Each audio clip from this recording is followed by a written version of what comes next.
In a world that often feels, well, chaotic and overwhelming, how do we actually live a truly meaningful life?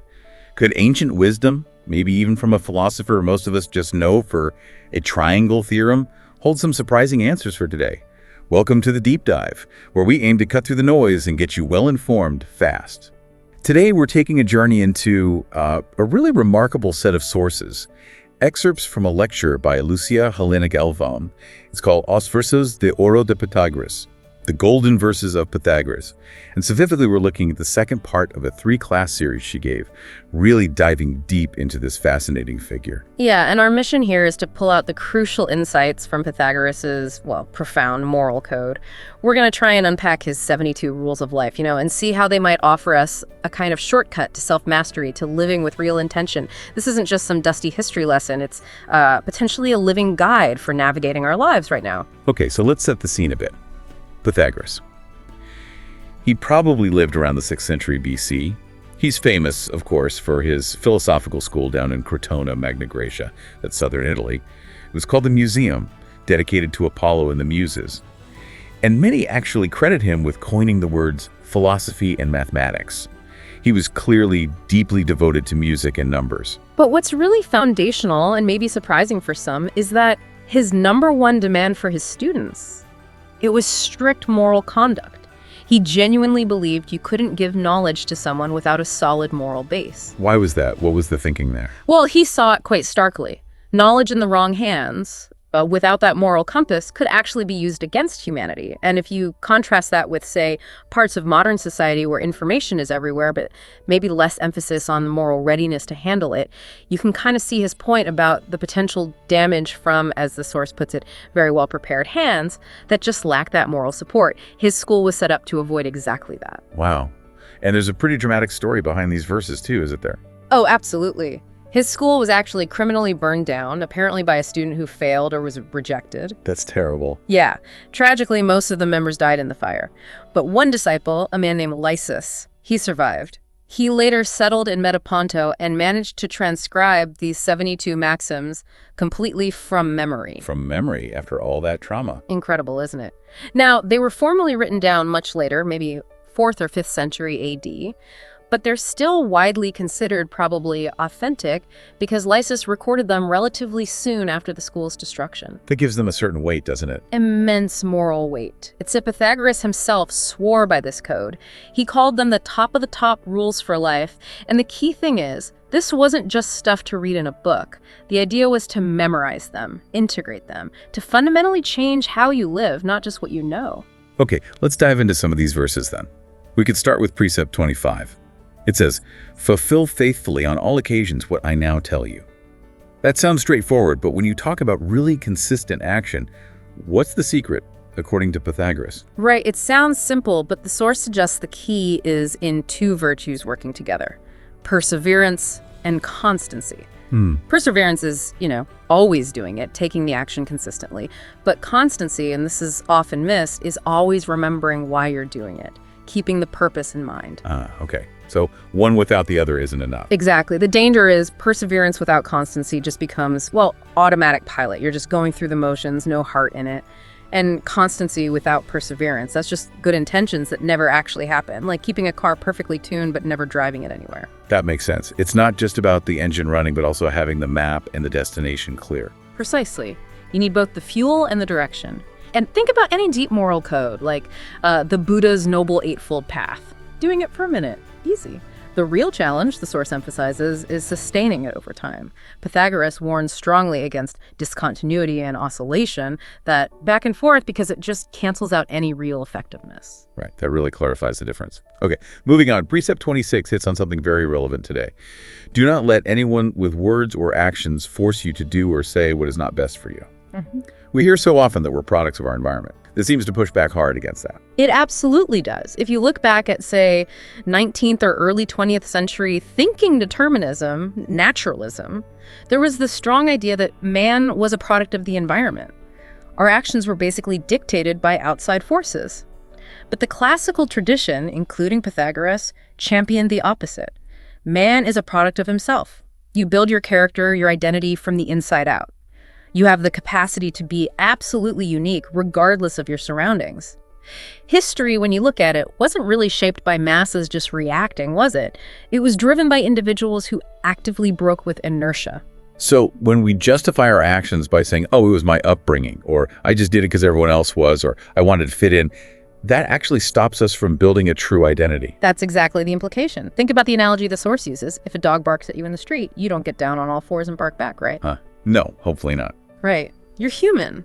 But how often in our interactions with other people do we effectively animalize ourselves? We let their negativity or aggression dictate our response. We feel compelled to mirror them. This precept is stressing the absolute importance of having inner roots, real depth, a strong inner life. So you can analyze situations based on your principles, not just react like an echo. That's a powerful image, not barking back. So how do we cultivate that inner life strong enough to resist those external pulls? It's about actively building that inner core. There's a great story mentioned from Indian tradition about a prince, Yudhisthira. He reaches the gates of Indra's heaven, but he's told he has to leave his faithful dog behind to enter. He refuses. He says abandoning a loyal companion would be fundamentally dishonest, against his principles. And in that moment, the dog transforms. It reveals itself as Dharma, the embodiment of righteousness, proving the prince was worthy because he stuck to his principles even when offered the ultimate reward. The point is, true action stems from my principles, not public opinion or external gain. And that inner life, that commitment to principle, leads directly to self-respect. And that self-respect is the foundation for respecting others, too. Sticking to your guns, essentially. Okay, following that thread of internal control, there's a really crucial precept, apparently repeated multiple times in the Golden Verses. Think and deliberate before acting so as not to commit foolish actions. Simple advice, but why is it so incredibly hard to actually do that in the heat of the moment? Well, it's repeated for a reason. It's absolutely fundamental. You could have all the wisdom in the world, but it's useless if you act out of anger, with fury, with impulse. If you don't, as the source puts it, hold the reins of your animal self. Plato later talked about this kind of control as courage, maintaining reason even under extreme pressure, like intense fear or desire. And if you're honest with yourself, think about really important decisions, especially emotional ones. How often are they made purely rationally based on our highest principles? More often, they're driven by emotion, aren't they? Oh, absolutely. Impulse takes over. The source uses a vivid, kind of funny image. Imagine making a huge life decision by putting down 2 bowls for your dog, one labeled yes, one no, and letting the dog choose. Ridiculous. Completely. But then it asks, what's the real difference between that actual dog and your inner dog? That impulsive, emotional part of you driven purely by fear or desire. Pythagoras would say there is nothing human about him when that part takes over. Now, the good news is, while our emotional reactions are often just the result of conditioning, we can change them. We can rebuild ourselves emotionally, learn to genuinely love the good and reject the bad. That's real character building. And this ties into the idea of someone being miserable, doesn't it? That feeling of suffering that comes from acting outside of yourself, not knowing who you really are. Precisely. It connects to Plato's really probing question. Who are you? Not your job title or your social media profile. What is the fundamental meaning or purpose of your life? Are you striving for justice? For beauty of character? Recognizing those moments when you are acting outside of yourself, when you've been hijacked by impulse or external pressure. That recognition is the first step to correcting those escapes. It's almost like developing a war strategy, as the source calls it, against those elements inside you that steal from myself. You anticipate them and prepare a conscious response before they even show up. Okay, a proactive defense. Now let's talk about dignity. The precept says, but do what will not bring you trouble later and will not cause you regret. What was it about self-respect that ancient cultures valued so highly? This really boils down to dignity, which the source describes as an ethics, this courtesy first with ourselves. Think about historical examples, maybe exaggerated, like someone plucking a hair from their mustache to seal a deal. Their word, their honor, their dignity was everything. Today, perhaps, without that deep, ingrained inner self-respect, truly ethical behavior becomes much harder to sustain consistently. Dignity comes from that inner life, from recognizing your own intrinsic value. And because you value yourself, you don't expose yourself to situations you feel you don't deserve, or that would fundamentally hurt or compromise who you are. It's important to note, the Pythagorean code isn't saying don't have pleasure, don't have fun. But those things should never come at the cost of your core principles. They shouldn't be exchanged for principles. So it's about holding on to your core self, regardless of circumstance. Exactly. There's a wonderful quote attributed to the philosopher Sri Ram. I walk towards my ideal. If a gentle breeze blows, I delight in the gentle breeze. If it's scorching hot, I suffer scorching heat, but neither the one nor the other gets me out of the way. It's that unwavering focus. And it reminds me of Kant, too, in his essay on the sublime. He talks about facing something immense and powerful, like a huge mountain or a raging ocean. At first you feel fear, maybe insignificance, but then a different feeling arises, a feeling of dignity. You realize, okay, that mountain could crush my body, that ocean could drown me, but they cannot corrupt my inner self. They can't steal my principles, they can't take my dignity. Wow. That feeling, Kant suggests, reveals something in humans that allows us to impose ourselves on circumstances mentally and morally, rather than just being tossed around like a feather in the wind. That's a really powerful way to think about inner strength. Okay, let's shift slightly towards continuous learning and this idea of holistic care. Pythagoras says, it doesn't do anything that you're not capable of understanding. And also, however, learn what is necessary to know so your life will be happy. What's the message here? It seems to be about conscious action. Don't just act mechanically. Do what you genuinely understand and approve of according to your principles. It links back to Plato's idea that laws shouldn't just be commands. They should have explanatory preambles. The goal is to generate understanding and consciousness, not just blind obedience. Because life doesn't offer simple, ready-made answers, does it? Often, the easy roads lie. They lead you astray. There's that interesting anecdote about the Buddha. Someone asks him, is there a God? To one person, he says no. To another, yes. To a third, you already know. Why are the different answers? Because he tailored the response to each person's nature and current understanding, aiming to bring them closer to truth, not just give a dogmatic answer. It's about facilitating growth. And that connects to another Platonic idea the source highlights. The best thing we can do for those we love is to grow ourselves. Our own growth benefits everyone. I like that. And what about the connection between physical and mental health? Was Pythagoras onto that idea way back then? Oh, absolutely. Very clearly. The precept states, do not forget in any way the health of the body, but give it food in moderation, necessary exercise, and also rest for your mind. It hits that classic principle often associated with the Stoics too. Nothing in excess. Moderation is key. He viewed the body as a vehicle for your life's journey. You need to treat it well, maintain it like you'd maintain your car, keep the tires inflated, give it the right fuel. But crucially, you don't just keep the car locked in the garage, wrapped in cotton wool just to save it, right? It has a purpose to take you places. Your body is the same. It's meant to serve your life's purpose. There's a powerful candle analogy used here. Candle? Yeah. A candle's identity, its very purpose, is to give light. If you try to save the candle by never lighting it, preventing it from melting, well, you stop it from fulfilling its purpose. Our lives, our bodies, are like that candle, as the source puts it bluntly. This here is going to die anyway, giving or not giving light, be human or not. So use it for its purpose while you have it. Don't save the candle. That's memorable. And this care extends to the mind, too. Yes, explicitly. The mind here is seen as part of your personality, which the source defines interestingly as the mask you wear on the stage of life. It's distinct from your deeper, perhaps immortal essence. And this mind, this personality, follows similar laws to the body. Just like your body needs healthy food and needs to eliminate waste, your mind needs healthy input. It needs purification. It needs to excrete contamination. Think about how many times have you watched, say, some really terrible movies or consumed really negative stuff and then found these vulgar and crude images just popping into your head, sometimes years later. Oh, yeah, that happens. Right, it feels like it's knocking down our consciousness, pulling us away from our better selves. So guarding what goes into the mind is just as vital as watching what you eat. That's a really practical warning, actually. Okay, so the verses also call for a decent and pure life without luxuries. How did Pythagoras think about vices? Are they all the same? No, he seemed to see a hierarchy. You have the densest vices, the ones tied most closely to our basic animal self. Things like sloth, gluttony, lust, our raw instincts. Then as you move towards settler planes, you encounter things like greed or avarice, then envy, jealousy, pride, and even intellectual vanity, being proud of how much you know. His view was that nature does not make leaps. You can't just jump to conquering the subtle stuff. You have to get a handle on the grossest vices first. It's like the classic image of the centaur, the human intellect needing to dominate and guide the powerful animal instincts. There's also mention of an Eastern tradition, maybe Tibetan, with 10 images showing stages of taming an inner bull. It's that same process of mastering the base instincts step by step. Start with the foundations. Makes sense. And speaking of vices, that precept, avoid all things that cause envy. It makes me wonder, is envy always just the envier's problem? Or do we play a role? That's a really insightful question, and the source brings in a Taoist-like perspective that Pythagoras might have shared. It suggests envy isn't solely the fault of the person feeling it.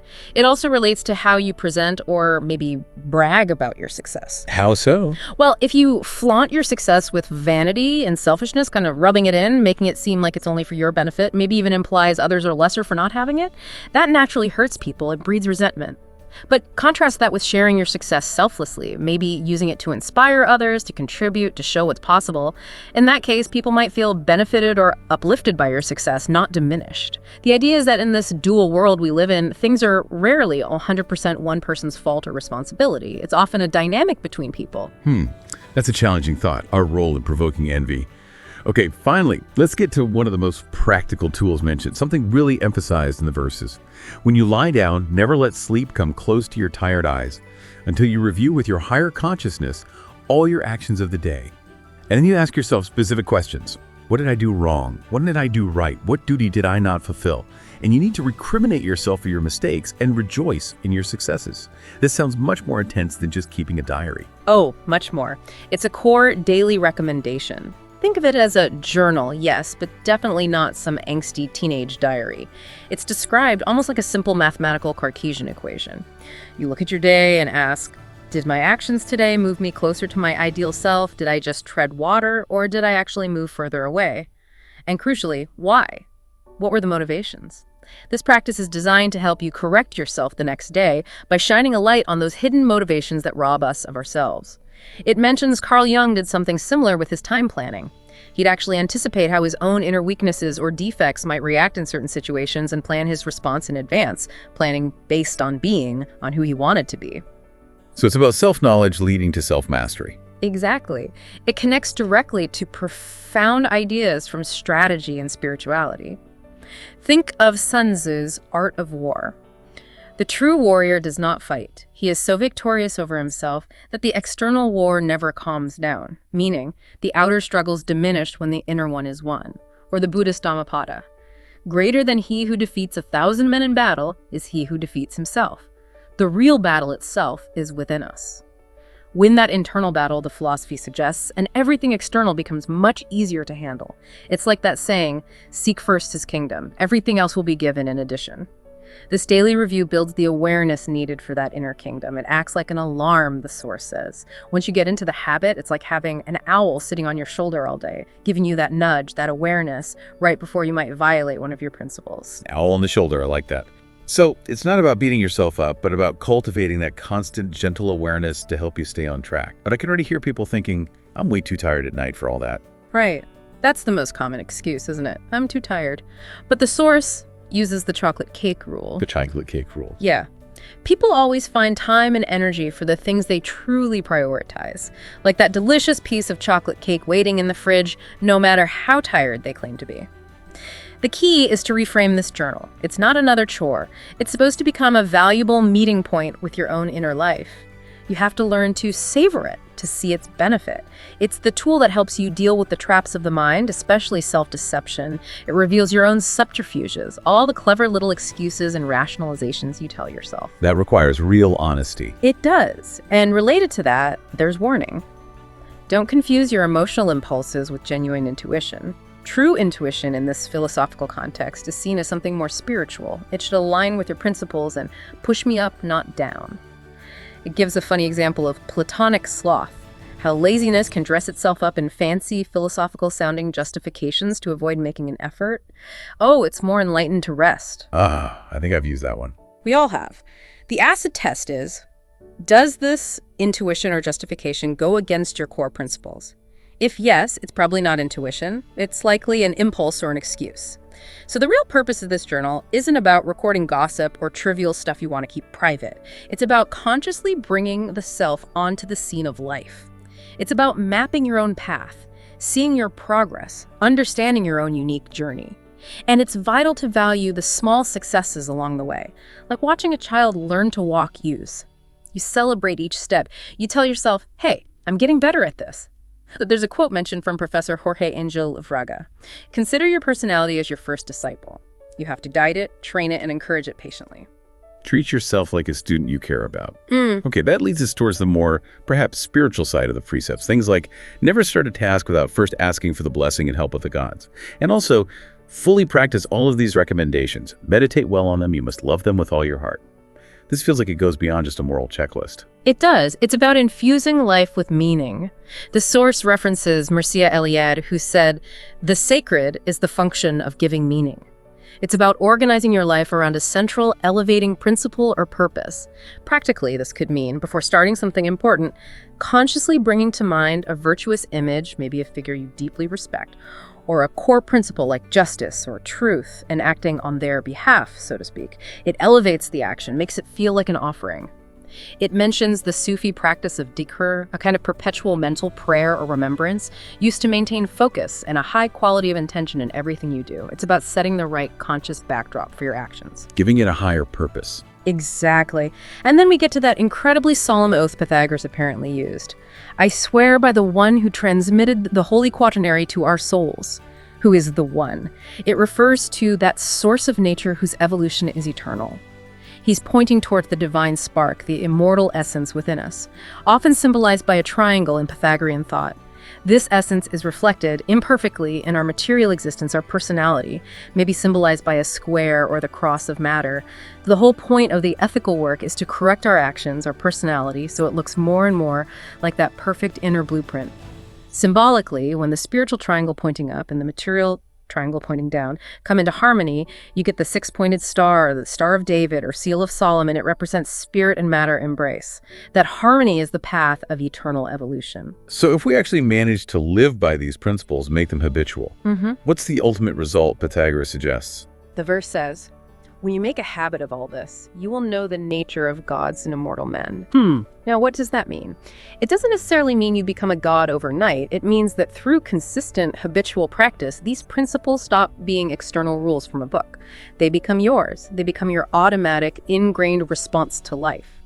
We've done the great cleanup job, remove the illusions, the distortions, the selfishness. And when you do that, you start to see the essences. You see your own true nature more clearly, and you see the true nature of things around you more clearly. There's that quote attributed to Tolstoy. There are those who pass through a forest and only see wood for their fire. They see only the superficial, utilitarian aspect. But someone who has done this inner work might see the beauty, the interconnectedness, the life force, the deeper essence of the forest. Morality, in this Pythagorean sense, is fundamentally about removing all coverings that block our view, so we can perceive reality, including our own potential, more truly. What an incredible deep dive that was. From Pythagoras' insistence on a moral foundation, all the way to the practicalities of that daily journal.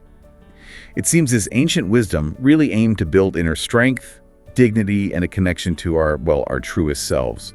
It feels much more like a living guide to self-mastery than just some historical text. Absolutely. A surprisingly relevant code for living with intention, even today. So here's a final thought for you listening.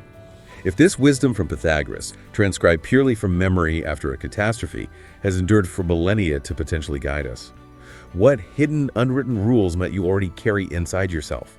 Rules waiting to be rediscovered, made conscious, and lived out daily. Maybe making those internal principles explicit is your next step in that eternal evolution Pythagoras talked about. Just to mention, this deep dive drew heavily from commentary on the Golden Verses, referencing versions linked back to Heracles of Alexandria around 430 BC, and also a 19th century translation by Oliver Fabry, as discussed in Lúcia Helena Galvão's lecture series from New Acropolis, Brazil. New Acropolis describes itself as an international, independent, non-profit philosophical movement based on culture, philosophy, and volunteering. We hope this inspires you to continue your own exploration of these powerful ideas.